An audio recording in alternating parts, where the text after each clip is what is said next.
আমি মোটেও টেনশন নিচ্ছি না, মানে যেটা করছি আমি আমার দায়বদ্ধতা থেকেই করছি।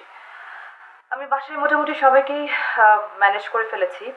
আশা করি কালকের মধ্যেই সবার সাইন করা একটা পেপার আপনার বাসায় পৌঁছে যাবে। আপনার আপনার বাবাও কি রাজি হয়ে গেছে? না, শুধু বাবাই রাজি হয়নি। Home theater, home theater. Hey.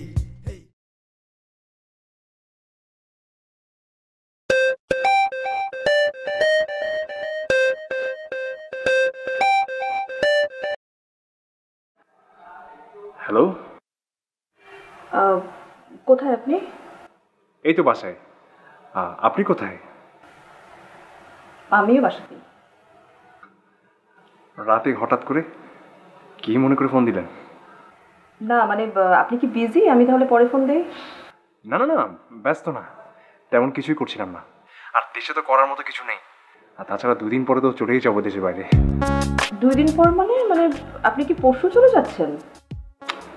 ওটা তো কথার কথা বললাম। ও না, আমি ভাবলাম হঠাৎ মানে আমাকে না জানিয়ে চলে যাচ্ছেন। না না না না, না জানিয়ে তো একদমই যাব না। আর তাছাড়া ক্যারেক্টার সার্টিফিকেট না নিয়ে তো আর আমি দেশের বাইরে যাচ্ছি না। আমি কিন্তু আপনাকে এই কারণে ফোন করেছি। আমি বলেছিলাম না যে আপনাকে আমি মানে এই বিষয়ে একটু হেল্প করব। আপনি আপনি শুধু শুধু টেনশন করবেন না। আমি দেখি কি করতে পারি।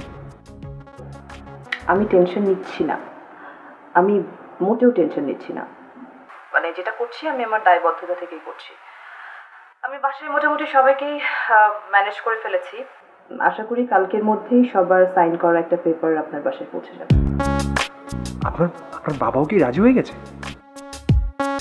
না, শুধু বাবাই রাজি হয়নি।